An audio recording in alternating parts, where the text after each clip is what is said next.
following film is intended for mature audiences and contains adult content, graphic language, graphic violence, nudity, and strong sexual content. Viewer discretion is advised. Like, we'll leave it up to you, but you gotta know about this stuff before getting into this whole thing, you know? I mean, straight up, one guy gets his face bitten off by a raccoon, and we show it. Oh man, do we show it. Real big close-up. And we spoke to a scientist to make sure it was, you know, physically correct and whatever. We said, hey, scientist guy, like, how much damage could a raccoon realistically do? And he told us a lot.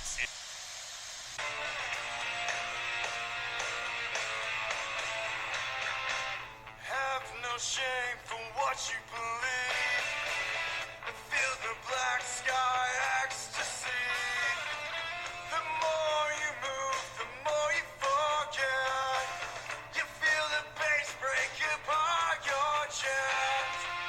Feel the rhythm surrounding me, consuming my soul, everything. But you're an outcast, attention, or you keep on moving till you hit the floor. Alright, y'all. He's cool. And he's Kegs again. Bro, what's going on now? Well, now we have a very, very special guest who I will say I was really excited agreed to talk to us. One of the very first people that I ever actually had a true conversation with since joining the whole Sky Warriors, I guess you'd call it civilization. We'll go with a new word. Ooh.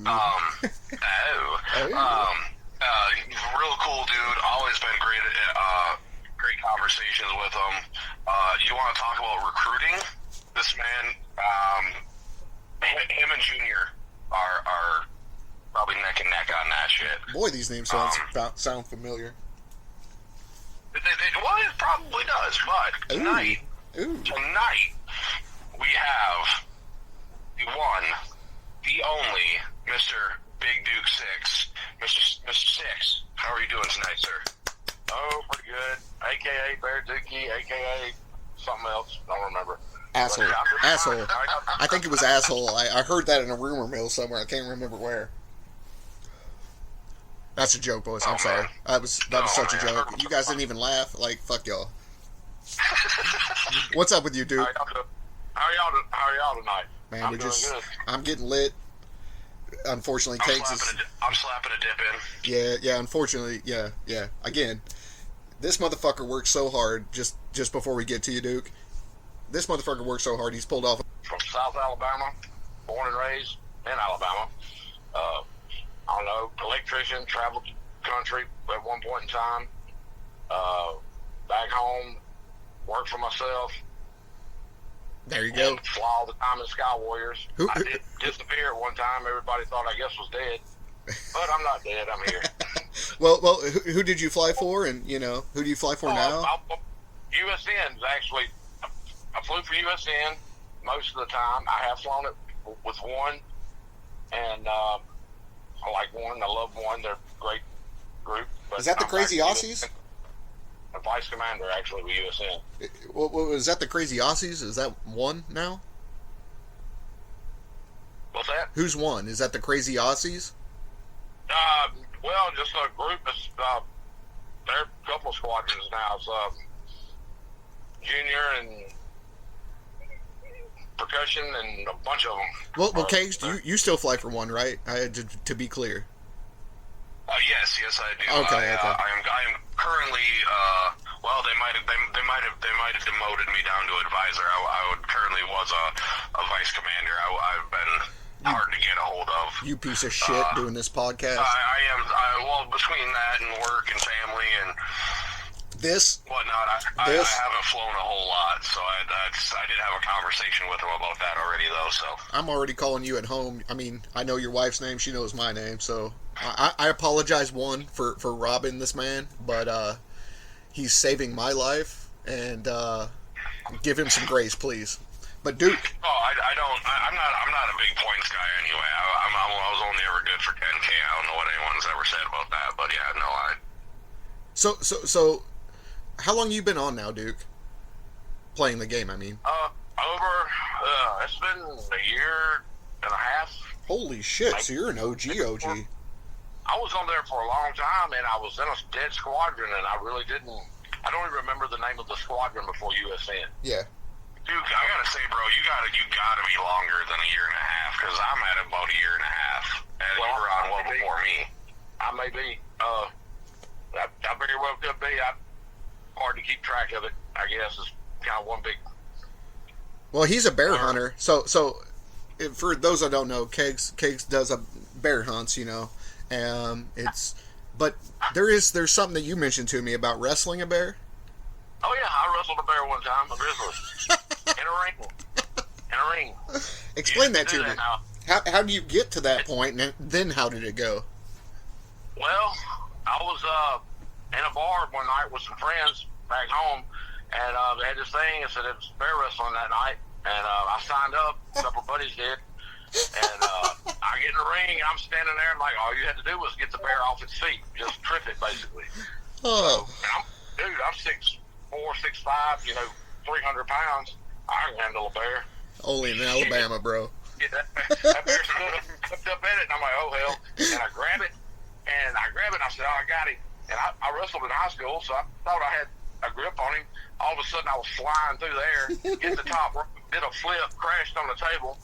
And I tagged out. I'm done. And that bear slowed me like I was nothing. And,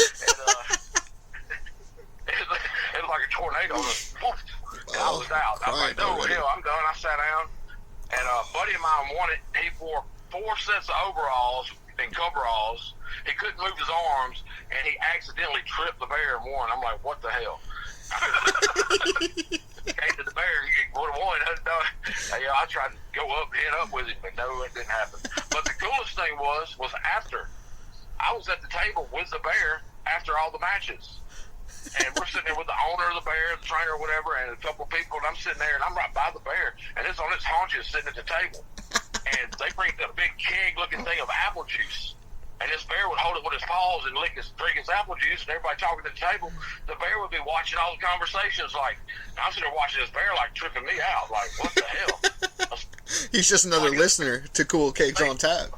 He's sitting there with 8-foot grizzly, drinking apple juice, and you're drinking a beer and shooting whiskey and wondering if it's ever gonna just another loyal listener. Like it's kind of like I wonder what Bigfoot would be like. Speaking of, you know Bigfoot, right?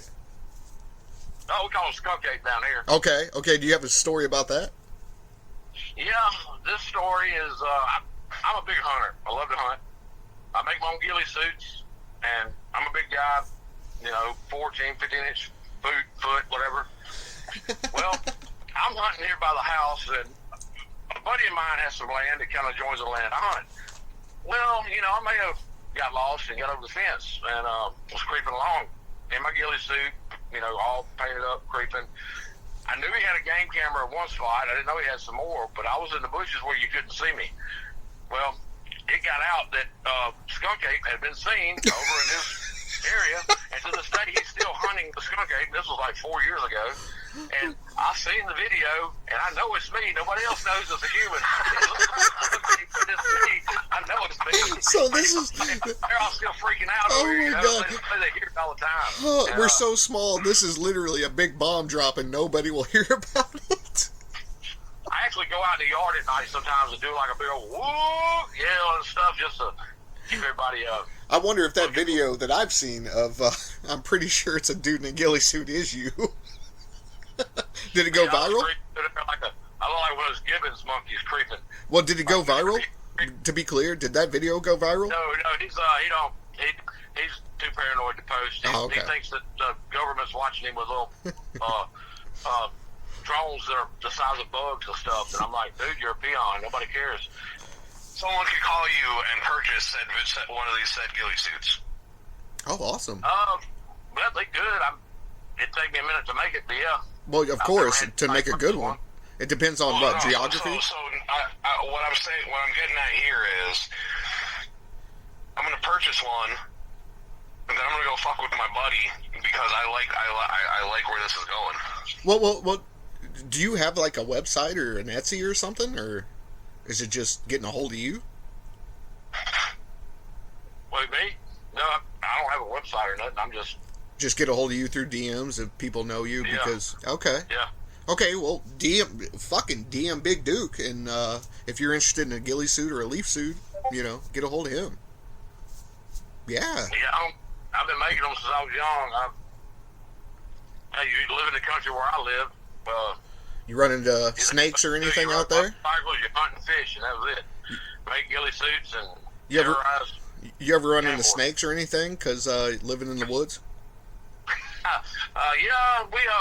Snakes were always around. My dad, when I was young, we would go to this place in Thomasville, Alabama, and it was a restaurant, a seafood restaurant, and it was like the biggest thing I'd ever seen, getting out of the country to a restaurant. Yeah. Well, Dad would have his alarm or his security for his truck. He would catch a rattlesnake and throw it in the back of the truck. A rattlesnake? Right with it.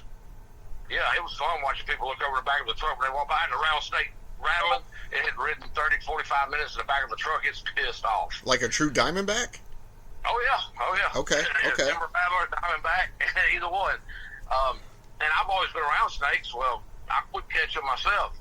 Well, one time, the one that you're not trying to catch is the one that Catches you, yeah. And I got hit by about 6.5 foot Eastern diamondback. He had 13 rattles button. Holy He hit fuck. me one thing, and I caught him and killed him and threw him in the truck, and I took him out to the hospital. I get to the hospital, I take the snake in with me now. I'm dragging the snake, and I'm limping. And I clear the whole waiting room out. Everybody leaves. The nurses leave. There's nobody there. And I got the snake propped up on the counter. I'm sitting there leaned on the counter. Finally, the doctor rolls out there. Son, have you been snake bit? No, I have not. This is my pet. I take him with me everywhere. Yeah, but snake bit. What the hell you say? Why would I have a snake in here with me? And meanwhile, you're half dead and still having some sense of humor. well, luckily he was a dry bite. There was a little bit of venom, but my body was able to deal with it. Well, thank God but for that, bro. A big snake like that is a dry bite. It's the babies that you have to worry about. They'll dump everything. Yeah. But the big ones, they tend to want to save it for food. So I got you. luckily I wasn't food. I was a little big. But hell, he was a big snake. Yeah, I've been bitten by snakes, 3 types of scorpions, black widow, brown recluse, cottonmouth, and a Gila monster. 6'4" cockroach you are, my man. You're fucking. I got enough venom in my blood now. I think they should take care of any kind of whatever gets in my blood, from all that. Call this motherfucker the Scorpion King and hand him the bracelet of Anubis. Well, here's words of wisdom. If somebody ever tells you you can pick up a Gila monster by his tail, do not listen to them. I did, and they can bite you. Well, I learned that from watching Jeff Carwin and Steve Irwin. When I was a kid. I thought that was common knowledge. Rest in peace, Steve Irwin, for sure.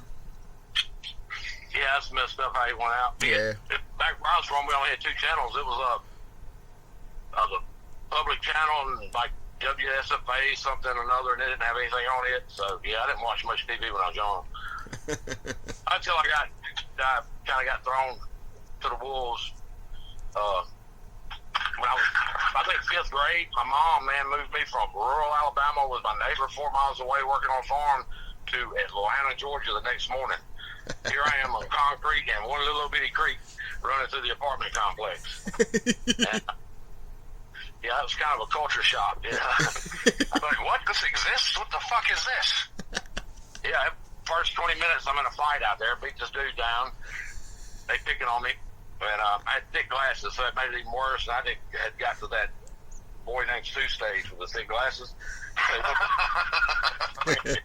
I don't care how big you are. And, well, old boy said something, and I got to fight with him out there. And he ended up 20 minutes later knocking on my door, wondering if I could come out and play. Yeah, hashtag hip walk versus crip walk. Well, that was up there. There was a bunch of gang members and stuff, and they were doing some little, dance thing. I was jumped out, and I was painted up now. You've got to imagine, here I am with military paint on my face. I come out of the bushes. And I don't have on a ghillie suit, but I have on camouflage, and I have a big Bowie knife on my side. And I jump out and doing their dance, and because it was like a river dance or a buck dance, It looked like a buck dance to me. So here I am out there buck dancing, and they're like, what the fuck? Yeah, they freak out. They run. They ran. They all just yeah, I'm sitting there the day doing that dance. I thought y'all were doing the bug dance. No, it's a foot walk. I'm like, no, it's a bug dance. No, it's a foot walk. We were arguing for 15 minutes over who created this dance. And TheStacys still hold this kick walk. I've seen it all even posted now, memes and stuff. I'm like, I see. That was up there. That was where I tripped them out. You know, they didn't know what to do with me. They didn't know to fight me. They were scared of me because I would walk creeks, go into storm drains, pop up in other apartment complexes. I was suffering from some type of, culture shock where I couldn't find woods hardly, and I was going to find something. A bunch of sewage. Moved me back. She didn't know if I was going to kill somebody or if they were going to kill me. You found a bunch of gray water and storm drains, it sounds like. Man, I had storm drains. I could go miles through storm drains and pop up. You're basically a real-life Ninja Turtle at this point. Yes, yeah, pretty much. Well, here's the deal. You guys are both into dogs, right? So, what do you think of cats? Like domestic cats? The cats. Oh, man. I'll tell you. Any stories? That sounds interesting. I don't know. There was a cat born and raised here around my house, my ex had him, and she left and took him, and hadn't seen her for 6 months, pops up, wanted me to go help her find her cat. She said, where was that? Behind the Hardee's in Pensacola. Okay. So, we go. I'm thinking she's crazy, off the rocker. She goes out, gets out of the truck, starts walking down this alleyway, singing warm kitty, soft kitty, little ball of fur, and I'm like, what the shit? I'm sitting there, and all of a sudden, this cat pops out. He's a big old black and white cat, looks like Sylvester the cat. He pops out of the bushes, look like he's been groomed, eating Hardee's all 6 months he's been gone. And he's meowing, and she picks him up, brings him to the truck. We come back to my house, and that's when she commenced telling my friends and all that he had been trained by the FBI to sniff out bombs, that he was worth $1 million. And what the fuck? Blew my mind. It blew their mind. Holy shit. I don't even got nothing to say to that, something like that right now. My brain is trying to process that. Kegs, I have so many more things that I'm interested to fucking you to hear. He was an exceptional cat. Now, I will give him that, but that was going way out there. It tripped me out. But buddy of mine looked at me and I looked at him. I'm like, I don't know. I just did my shoulders up like, I'll go with it. Well, all right. Let's keep it simple. Like, what is your favorite type of music? And is there any interesting things with music or? Well, my music goes from battle rap to heavy metal to. I love heavy metal, love rap. Well, my biggest story with music was I've only been to a few concerts, but I popped up at a Pantera concert one time. Okay. Now, I was at Harley, and I had my old jacket on. My old jacket was a custom jacket somebody had made, and I found it in an old bike shop. I'm a Pantera fan, so. Yeah, rattlesnake skin on the arms and on the back. Well, I'm at the concert. Everything cool. When it was down, they were finishing up the last set and all, and I was going to try and get a quick jump on everybody. Well, my big ass gets turned around. And the next thing I know, I'm trapped in a sea of blondes and brunettes. I'm like standing way above them. I look like a big gorilla. Great big looking son of a bitch down there. And I'm trapped. I can't even move my arms. You fucking skunk ape, you. What the hell is going on? All of a sudden, the security guys parked this part through them, where here goes the band walkers. Well, I'm cool, there's the band. And the lead singer, Phil Ansamo, sees me in my jacket, points at me. I'm like, looking behind me, like, who's he pointing at? And get me, security brings me up to him, and I go backstage with him.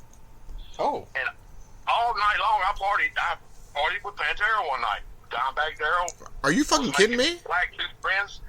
I'm not shitting you. They even had security brought my bike around with a lift back to the back where it was safe. Holy fuck. I partied all night. We did, everything bands do and backstage, and there was this one movie thing that I always pictured, it can't be like this, where they would bring a woman and you'd like shake your head no, and I'll be damned if it's not like that. I had a dude tap me on the shoulder. That's what Brody did. I look at him, he says, "You like her?" I'm like, "Hey, dude, I'm not with the band. Why are you asking me?" You are tonight. Yeah, I like her. Bring me 2 more. Did you need penicillin? And hell no, he brought me. I had 3 women right there. I'm like, what the hell? Did you need penicillin after? That's my question. Yeah, eventually. Mm-hmm. I probably didn't need it with the stuff I was doing that night, though. It's probably. Well, we sat and talked hunting and fishing mainly. That's what's cool about it. Yeah. Forget the drug, stories. Yeah. What you were talking about hunting and fishing with Dimebag Darrell. Yeah, they were big into hunting and fishing. Phil Gonzalo was a big time hunter. Well, I guess kind of like. Even more love to fucking Pantera. Maybe that should become a staple in the show, Kegs. I mean, I don't know. But it was just cool having Dimebag Darrell fixing me Blacktooth grins. That was his signature drink. Let me ask you this: did Dimebag have any weed on him? Oh yeah, there's plenty of weed. Nah, I just wanted to make sure. I think that I was accidentally involved with a name of one of Philip and Samo's other bands later on. Really? Yeah, he rolled up a big joint and said, like, "Man, it's time to have this. We're gonna have us a ritual." And I said, "Yeah, it's a super joint." Well, later on down the road, there was a band he had with like Hank the Third. It was called Super Joint Ritual. Yep, it was Super Joint. Yep. For anybody that knows anything about Pantera, holy shit. You might. And I don't claim it, but it seemed like it. It was the thought it ran through his head or something, because it was like, I remember saying Super Joint because it was big. And how big? Their numbers, man. Explain it. Explain how big.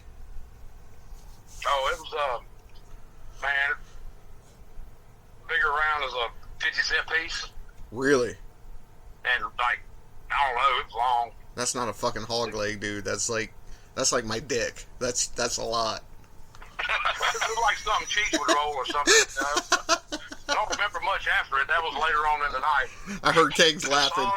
I heard Kegs laugh. I woke up, it's like the hangover. When I woke up, I was like, where am I at? What am I doing? I was on a table, and there was a chick straddled across me, like, perpendicular to me, and I'm pushing her off of me. She rolls off the table, and I roll off the table the other way, and I'm looking around like, what in the hell's going on? Where am I at? Head's splitting, and it's like 10 in the morning, and they had done left and left me a note, numbers and stuff, and I could jump on my bike and try and limp back from New Orleans back to the house.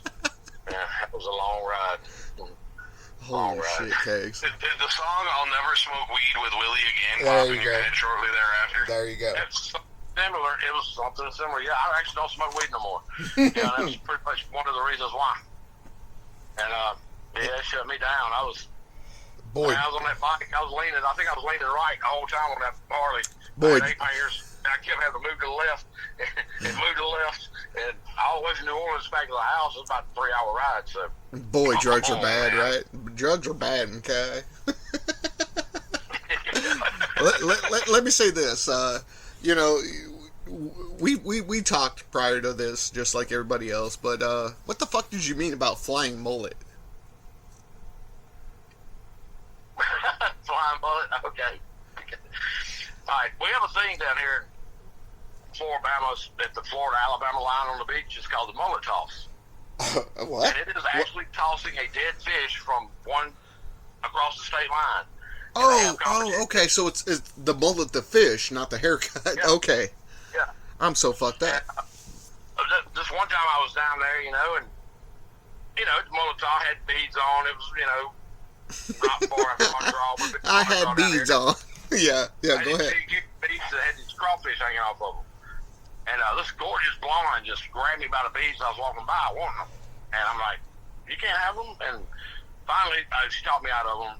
She was pretty good at that, I guess. And I gave them to her. Well, she invited me to dinner. I said, cool. That's cool. Oh, yeah, I'll come to dinner with you. And she was actually from Boston. She was a paralegal.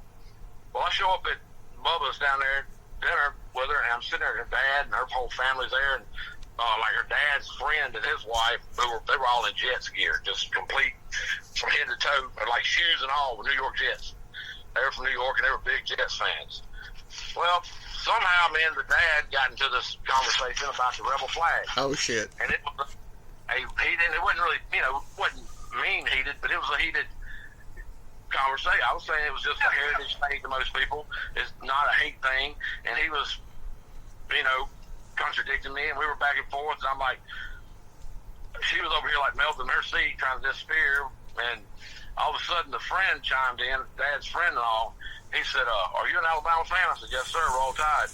And he ended up taking my side because of Willie Joe Namath played for the New York Jets, and I just thought that was hilarious. And the father got so mad, he got up and left the table. And this guy's sitting here like, oh, don't worry about it. He'll be back eventually.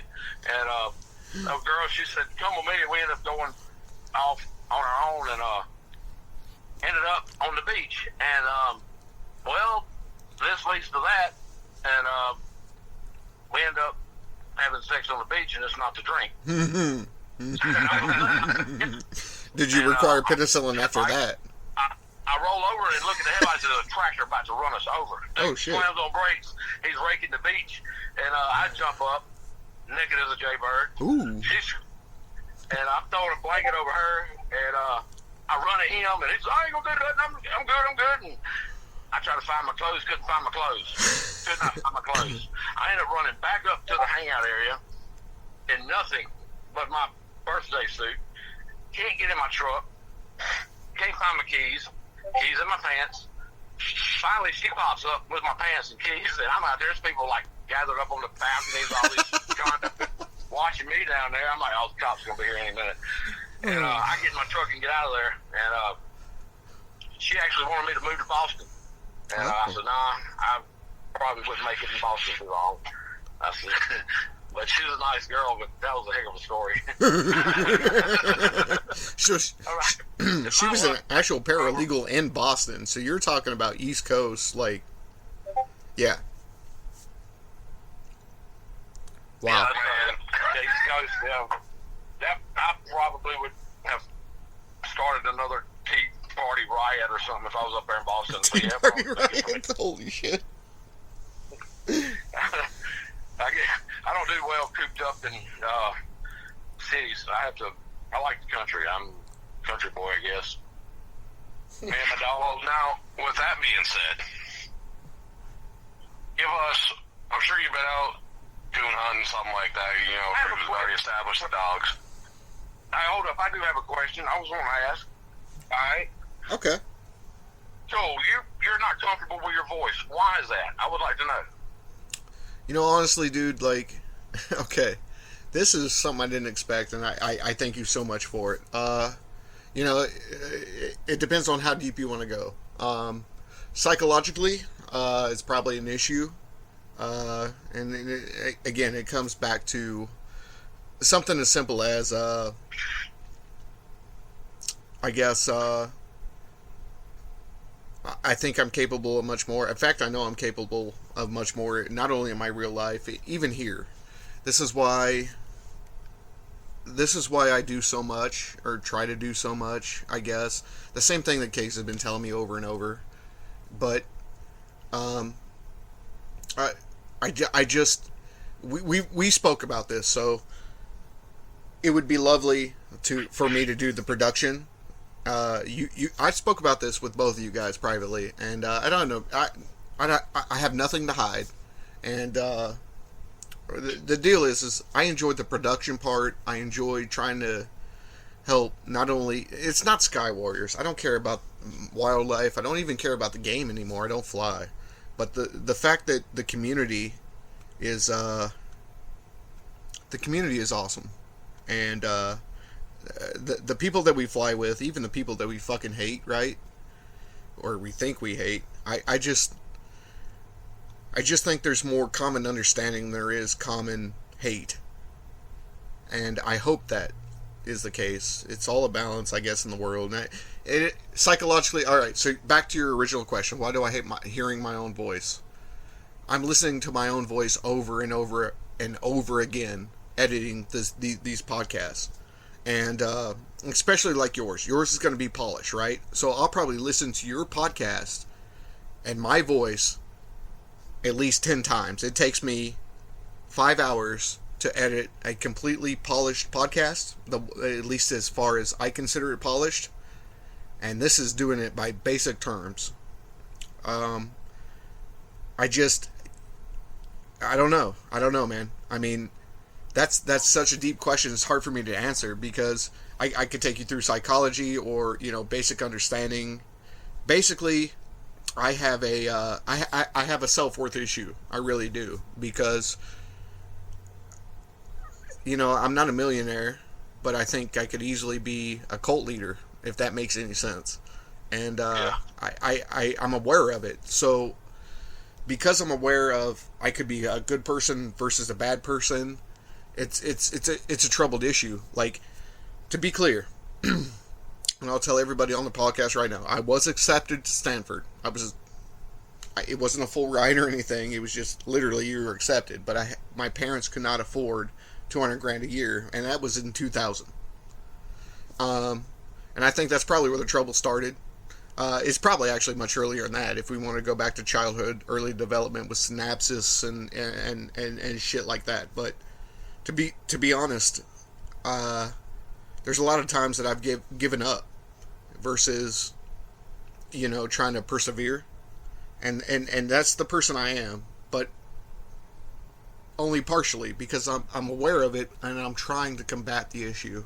And I appreciate you for asking me a question like that, dude, for real. Well, I kind of sympathize with you. I was at a point where when I started this game, I'll be honest with you, I could not lift more than a cup of drink. I couldn't even wipe my own ass, and I cannot tell you how humbling it is when you can't even wipe your own ass. Yeah. And I got on this game, and I've been battling. I've been hurt. I had a 40-something plus foot fall. Broke my back, shattered my pelvis, ruptured my aorta, fractured all my ribs. They said I was supposed to live like 3 minutes with the ruptured aorta, Jesus but I ended Christ. up calling 911. On the phone with them, I was coherent all the way to the hospital by ambulance. Even in the hospital, I was asking, who has my gun? Who has my gun? And they were like, oh, son, you're not even supposed to be alive. We're going to put you down so we can stop the bleeding. Yeah. I was like, well, I remember saying, wait a second. And I was gone. Well, they fixed me and all, but I couldn't walk. And I got on this game and started playing some Sky Warriors. And, kind of floated around, didn't really know what was going on, just playing, and then Wrangler from USN found me, and I became part of USN, and then all these people in Sky Warriors, I treated me like I was normal, they didn't know I was hurt, they just treated me normal, and that really helped me get to where I was getting back to walking, going through therapy, and, it gave me something to look forward to, where people weren't looking at me Cross-eyed. Yeah, cross-eyed. Well, and the thing is, it goes well beyond that. So I was a college... I can't say that I actually played in college. I could say I was a college recruit. I was an athlete through high school. And, I was shredded. But it came from 1A school. I was taking steroids or anabolics called... what was the name of them? Something raw. It's it was the pill version basically versus an injection, because I'm afraid of needles. And I was playing 3 sports. Winstrol. It's called Winstrol. And long and the short, I was taking the pill version, and so I think in some point in my life that became acceptable to me. If you want to be good, blah blah blah. And honestly, we went to 2 state title championships in the 1A division. You're talking 2002, 2003, and I played for a high school down in Missouri. Very small. Like I said, we were playing Ironman. And the long and the short of this is so simple, guys. I made the decision. So I got hurt. When I got hurt, it was 1999, 2000, the first time. So this is my first introductory to, pain pills in general. Doctors didn't even know how addictive, allegedly, it was. We can go through that debate. And by the time I was in college, I was already... So the second time I hurt my knee, right? So the second time I hurt my knee, I was in traction. Like full on, like a machine was moving my leg at night. And I had a morphine ball in my leg. And on top of that, I was taking Loracet 10s, right? And what ended up happening, dude, is I got addicted to pain pills for a good 4 years of my life, and it cost me probably what would have been my soulmate, but my daughter's mother. And our relationship fell apart because I was paying, dude, here's the deal. I was taking 10 10s a day, not to be sick, just to be normal, on an opiate-based medication. And it's a big fucking deal. She didn't know, and then one day when she said, hey, where's the rent money? It was some bill. And I had to explain to her, like, look, I'm paying money off the street at this point. And she didn't know for like a good 2 years. And, you know, I don't blame her. You know, who knows what the hell happened, you know, in her mind. And I feel bad. Like, dude, it wasn't on purpose. But, yeah. And we're still good friends, and my daughter and shit, but she's the best person that I've ever had. She was always my best friend. And, yeah, that's one of those things that, like, I have no problem talking about. In fact, I enjoy you asking me about it. But, yeah, when it comes to pain pills and shit like this, you know, fucking, you know, stories, I think people might be interested in this. And, I'm an open book. I can relate to that. I was recruited. I was recruited in baseball and football. I was in a small private school in Alabama, which we were pretty big power for a private school in football, baseball, and stuff. Wrestling, I was a mat wrestler. I had 3 state championship rings in baseball, 1 in wrestling, and was shafted out of the senior year in football. We should have made it, but it was a long story. But yeah, I tore my knee up 3 days before my signing day. Yeah. And that was signing with Alabama. Well, I guess football. I guess to bring this full circle, why do I hate my voice? It's simply because I have so much guilt, and it's deserved guilt, because there was a time and moment where I knew that I wasn't hurting, and I made the decision, hey, this feels good, let's do it. And to this day, I remember the first time I decided to do that. And it was, you know, of course I was living with my parents at the time, but I remember exactly where I was and when it happened. And that's where I went wrong, dude. But again, I'll never touch Loracet or any of those opiates again. I really won't. But, you know, you can't change the past. You can only try to make the future better. And, you know, I'm okay with that. I'm scared of Klonopin and Lexapro. I was married at one time, and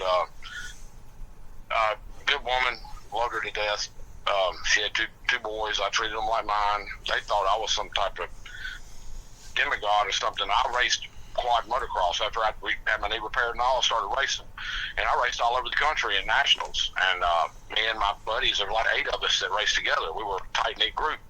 And you know, her boys got to go to these races everywhere, and you know that was like the biggest thing for them. You know, getting to go to these big tracks and see these pro racers and see their stepdad on the track and their uncles and all that. And she had beaten Hodgkin's disease in '88, and then '98 had beaten ovarian cancer and had chemo both times. And but she had issues with her ex-husband before me and baby's daddy or whatever. And she had dropped the boys off one evening and come back to my mom's. We were up visiting my mom, and she had taken her normal dosage of Klonopin and Lexapro and drank 2 Smirnoff Ices. And I found her in bed.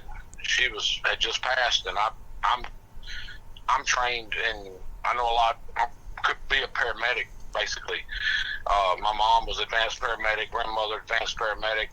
You know, both retired from 911, and I was trained, and I had to pull out of bed. I started doing CPR trying to save her, and I remember fire chief from up the road heard it. He come over to help me, and the ambulance got there, and they pulled me back, and I remember them taking over, and at that point I hadn't said a word, and we take off to the hospital, and it was too late, and I hadn't said a word the whole time, you know, all the way to the funeral. Only words I said was goodbye to the boys. That was the last time I seen them. So I lost her and the boys at the same time. And I went a whole another week with not saying a word. I was just in my own head and sitting there. I heard a bang on the door. And It was an old friend of mine named John Boy. Man, we got a lot of Johns down here. I know a John O. I know a John. I know a John Pat. This was John Boy. Anyway, he says, come on, we're going fishing. And I said, finally says, I said, no, I don't want to go. He said, no, come on, we're going fishing. All right, so I load up. I'm going to go fishing with him. So we go fishing, kind of get my head out of my own head, I guess. And we get out of this huge pond that has tons of stumps. And we're in this little boat with a trolling motor and all. And we get way on the other side, and all of a sudden, this looks like a friggin' hurricane's blowing up. I mean, the sky's black. Wind starts blowing dead in our face. We're trying to make it to the truck. I'm trying to have the paddle pushing these stumps to get the boat through. I break the paddle. All of a sudden, I hear him scream. He breaks the trolling motor. Bob falls out the boat, drops the trolling motor in the water.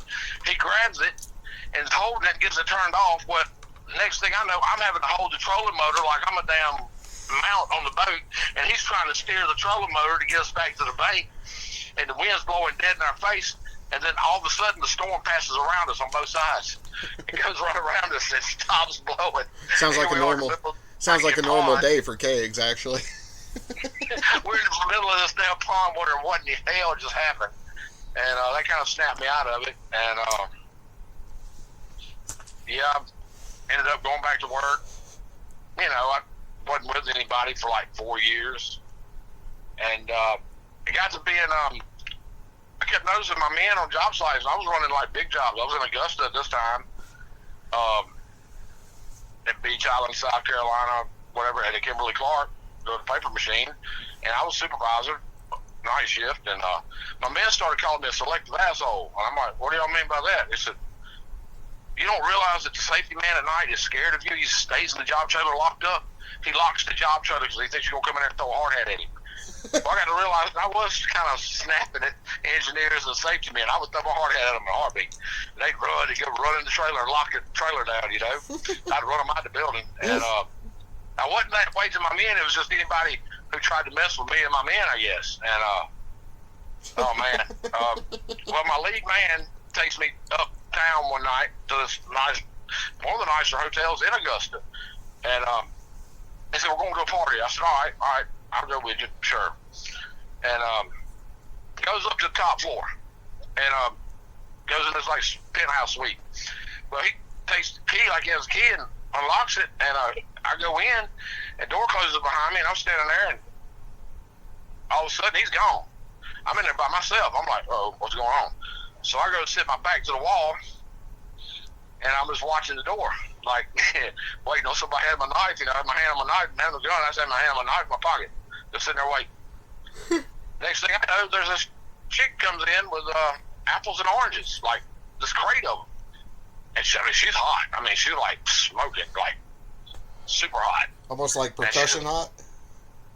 I'm like, who are you? She says, I'm so and so, and I'm here to be your friend and all. I'm like, no, somebody's setting me up. I'm sitting there. Well, she says, could you take off your pants? I'm like, no, you take yours off. No, could you please take your pants off? For 45 minutes, I'm in a Mexican standoff with this chick about taking pants off. No, I'm not taking. I'm sitting there. I ain't moved yet. I still have my hand on my knife. And 45 minutes later, she finally says, the hell with it. I don't care anymore. If you're a cop, you can take me to jail. The reason I'm asking you that is so I know you're not wearing a wire. I'm like, well, hell, if you'd have told me that at the beginning, I'd took my pants off, showed you. And she just throws the freaking apples and oranges everywhere. And there's this dude, she's looking out the window. Oh, no. I'm about to tell him I'm not meeting him tonight. And I look out there, there's a dude in a damn Lamborghini out there stomping on the ground like a 12-year-old kid around his car because she won't, it's one of her customers. She had like 3 customers. Yeah. Ended up, my man bought me this chick, paid $5,000 for this hooker. And I had been a Mexican standoff in a motel room with her for 45 minutes over a pair of pants. And I'm still wondering why she's bringing apples and oranges. I'm like, what's with apples and oranges? And she said, I just bring fresh fruit for people. I'm like, okay, you're strange, but should have brought peaches. Should have brought peaches all friggin' night. And Kegs and I would have brought peaches. But I don't know if you can say that on your podcast, but that was what that story was.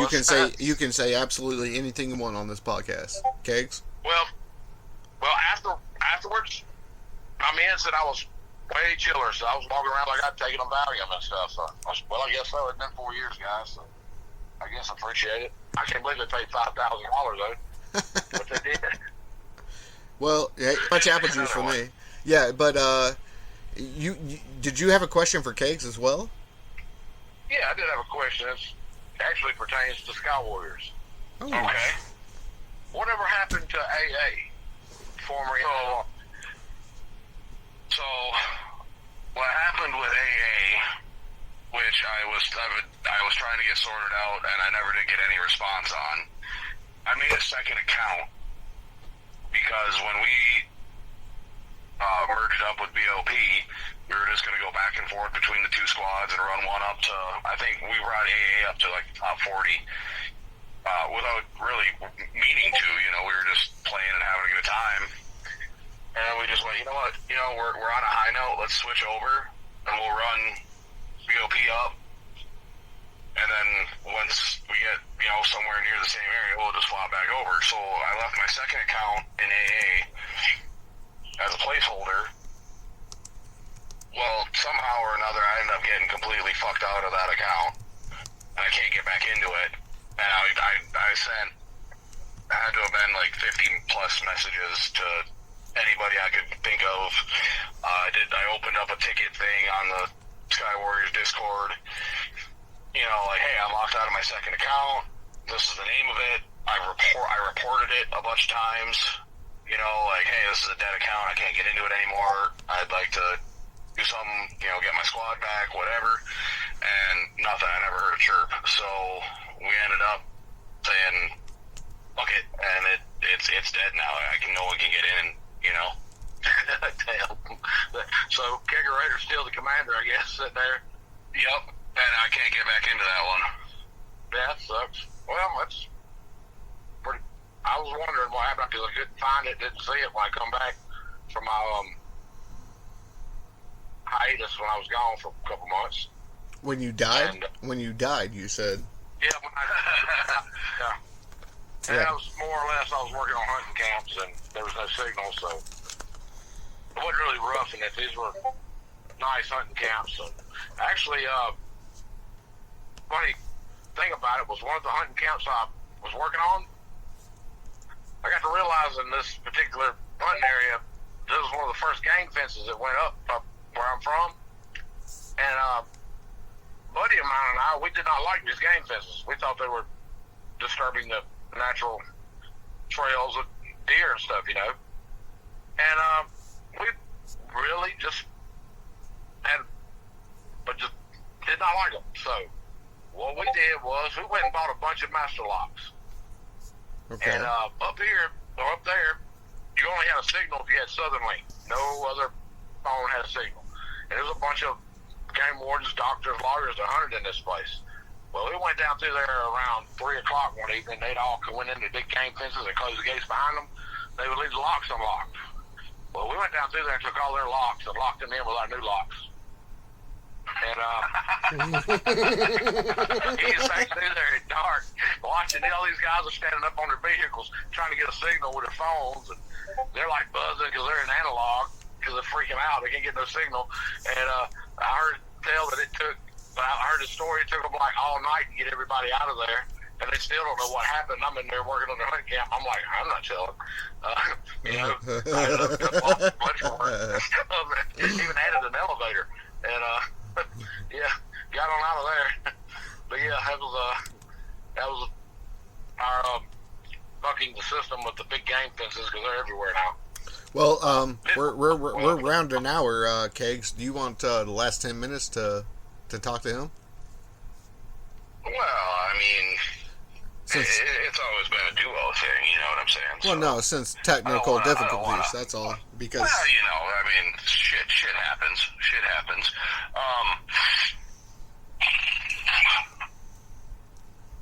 Here's a question for Big Duke. Okay. Here's one. What do you think about the guy that I'm podcasting, with right now? Like, he's a fucking dick. There you go. That motherfucker is a prick. There you go.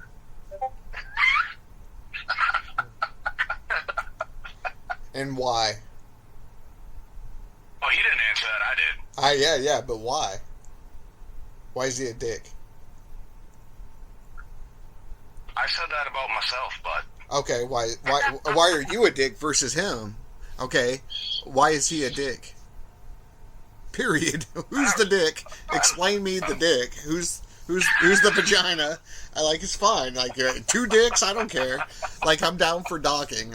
Like, can we pull off a three-way docking? I mean, I'm only about 4 inches hard. I think I reported about that, maybe even.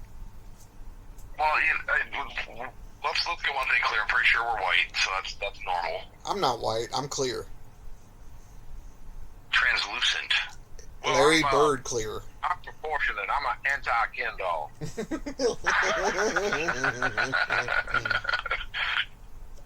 Now, you boys have been fucking amazing. But we're seriously creeping up upon that time. So, is there anything you want to shout out, Big Duke? Like, teams or propaganda or rumors, anything. Is there anything you want to say? You have the floor again. Well, I want to shout out to, USN, all those guys that I've been with forever, Kegs, one of them, all the people of Sky Warriors I've flown with, against, with, they've all at some point in time helped me with getting through what I had to get through, and can't ever thank them enough for that, and there's a dude named Devil that has another USN. I know it's Mirage. I just want to shout out to Mirage. Hello, Mirage. I know it's you. There you go, motherfucker. Exposed. Devil is Mirage. I know it. I knew it from the beginning when I got back. But that's pretty much it. I love Sky Warriors. It's a great group of people. It's also a hell of a lot of money. But luckily, I haven't thrown out as much as a lot of people. Did you have a good time, talking to us, minus the technical shit? I loved it. I'd like to come back one day. I got way more stories. Y'all want stories? Ever want story time with Big Dude 6? Just have me back on. I think we'd both love to have you back. Kegs? Oh, for sure. And hopefully no technical difficulties to fuck everything up, which, hey, I own that. That was me. Sorry, y'all. It wasn't him. Don't let him fucking... It was a signal issue. It's cool, something to do, He likes editing, so now he gets to... That's true. Now he gets to edit his little fucking heart out because there's going to be a lot of shit to fix now. It's not going to be as much as you think. The thing is, yeah, I do enjoy this, but I enjoy meeting you guys more than anything, I think. I have my own personal issues. Hopefully, the part of it was explained. I have a question for both of y'all. How did y'all get up with each other? Why do y'all do this? For real, why do you do this? I know it's not making any money, so what's the real reason? What's the heart of it? I enjoyed the Sky Warriors community long before I left the game. I probably played an extra 2 months and probably put an extra $600 into it because I just enjoy the people that are here. Kegs, your answer?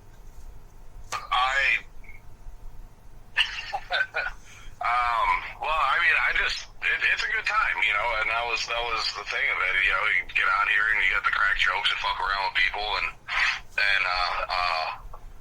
I don't do that in the world as much as people seem to think. I manage a couple accounts or pages or groups or whatever on Facebook, but I haven't really been doing that as much for personal reasons lately, and one of them I'm about to hand off. It's probably one of the largest, it's probably one of the largest hound groups on Facebook. I've been running that for a little while now, and I think I'm about to hand that one off. Just not to do this, is it? Well, kind of, yeah. But no, I was been thinking about doing that long before you ever said anything about doing this with you, which I feel like I kind of invited myself into more than anything, just because I don't have friends. Dude, we had chemistry though. That's the thing. People don't understand. We didn't know each other from a Man in the Moon, and I just felt like I knew who you were as a person, and yeah. But that's, yeah, we get along. We can fuck around and not get butthurt about it, and it's fun. Yeah. You know, and you know, I'm to the point where, you know, I'd rather do something that I enjoy than keep trying to uphold something that I don't feel like how do I word this? I'm qualified, I guess, to do, you know. I don't feel like I should be handcuffed, almost. No, I don't feel right as the face of or the head of this sound group, you know, and it does take a lot of time, which I don't have a lot of. At all, dude. Yeah. But I would make the time for it if I felt like I was qualified to do it, but I don't. I feel like it kind of just got thrust on me. I'd like to think I still am pretty good friends with the guy who created it. And he knew I had a passion for the hound, and that's why when he decided that he was, just for personal reasons, you know, going to step back and just hang out, but not run it anymore, he just handed it to me. I didn't even know about it. I was on vacation at the time, and I didn't. My phone wasn't even on. And excuse me. I come back from vacation and fired up my phone and whatnot, and come to find out, I was now the head of this group, and he's running things, and there's guys with more knowledge that they've forgotten that I've ever even known, you know, and I just don't, it just doesn't feel right for me to be in that position anymore. You know, I wanted to do it for the guy, for my friend there, and I just, I feel like an imposter sitting there, you know, running the lives and the events and everything else. It just doesn't feel right, and I haven't decided how I'm going to do it yet. But yeah, I think I'm going to hang that leash up and move on to other things, and I guess let my name fade back into anonymity again. You know. Well, it's about that time, boys. But let me tell you this: I can't appreciate you more, Duke, to come on and talk to us. And I want to thank you, dude, Cakes, because this was somebody that I'm so glad we didn't miss, and I might have, just because even though you're been in the game forever, I just, we never crossed paths, right? But the biggest thing is, did you have a good time? I had a blast. Would you come back? Because it sounds like you have a repertoire of stories that I'd love to hear. Oh, I have. I'm like Jerry Clower. I got all sorts of stories. Well, I guess at this point, like we're about, it's about that time. So I'm gonna say this, dude. When you're right, Egyptian hieroglyphics and read them and draconic and stuff, yeah, you're kind of eccentric. You have some stories. So, well, yeah, and I have stories.